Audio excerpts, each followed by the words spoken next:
Satırlarda düğün düşüp sözleri, yüreğimi araştıran tapılım. Bu hasrette yaşa kadar gözleri, mənə bir yaraştıran tapılım. Satırlarda düğün düşüp sözleri, yüreğimi araştıran tapılım.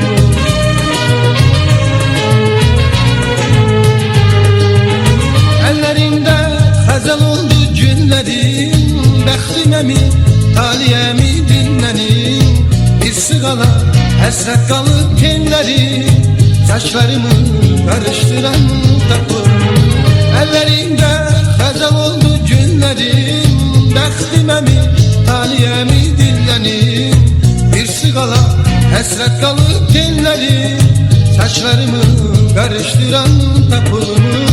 Saçlarımı karıştıran tapılım.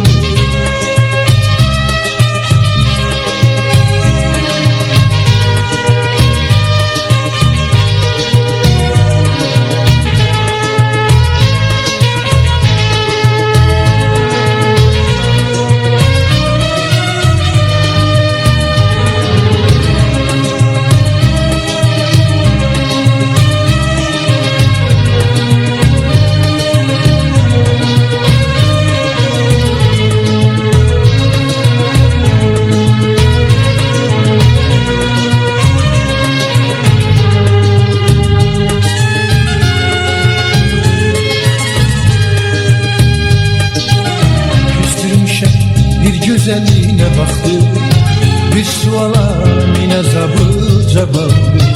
Ama değil kimiylese sabahtı, ama bizi barıştıran kapalı. Küstürmüşem bir güzelliğine baktı, bir suala mine zabı cevabı. Ama değil kimiylese sabahtı, ama bizi barıştıran tapımı.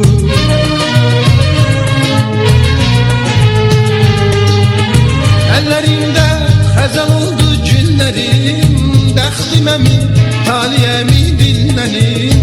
Bir sığala həsrət qalıb tenlərim, saçlarımı karıştıran tapılım. Ellerimde hazal oldu günlerim, bəxtimə mi, taliyəmi dinlənim. Bir sığala həsrət qalıb tenlərim, saçlarımı karıştıran tapılımı. Saçlarımı karıştıran tapılımı.